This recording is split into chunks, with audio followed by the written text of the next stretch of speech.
are now looking at a 2022 Volkswagen T-Roc Design 1.4 TSI in some sort of grey or silver. And in these little videos we tend to go a bit off topic, so I'll try not to. The T-Roc is sandwiched between the compact T-Cross and evergreen Tiguan, because every car manufacturer has to have at least half a dozen SUVs in their lineup, otherwise the buying sheeple lose interest.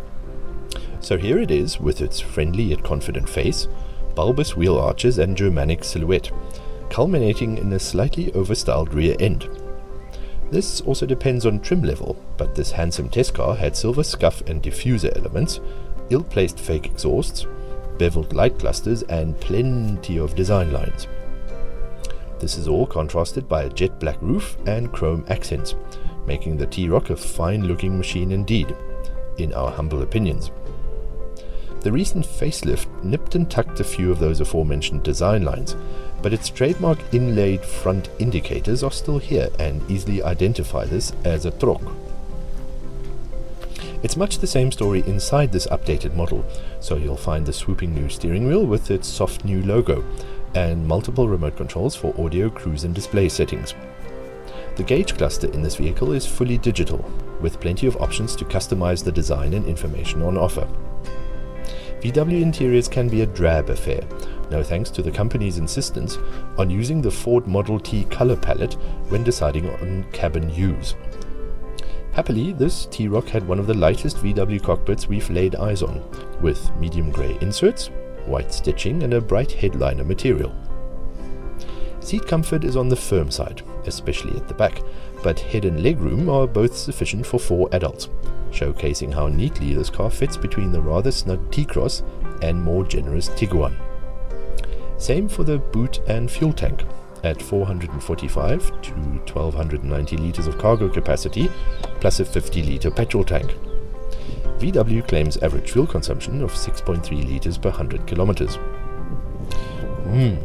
What else? Although we noticed a recent dip in Volkswagen's interior quality, this stylish cabin provided no such concerns. Some middle dashboard surfaces are hard plastic, but look and feel praiseworthy. The leather-covered and double-stitched dashtop is soft to the touch, while the large grey panels lower down seemed like a lavish inclusion of the body colour.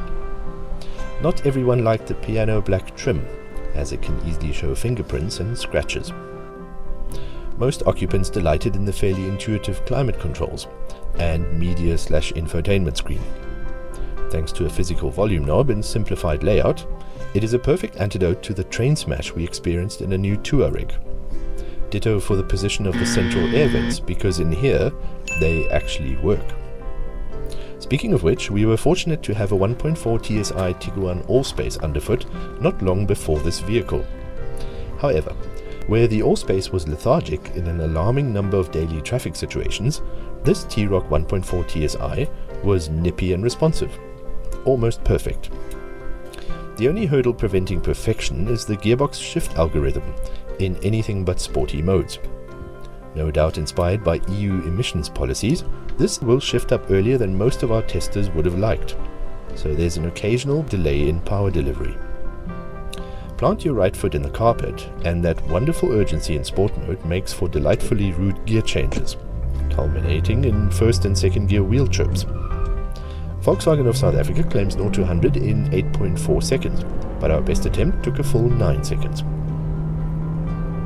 Ride comfort is excellent, no thanks to one of the most balanced crossover chassis we've ever experienced.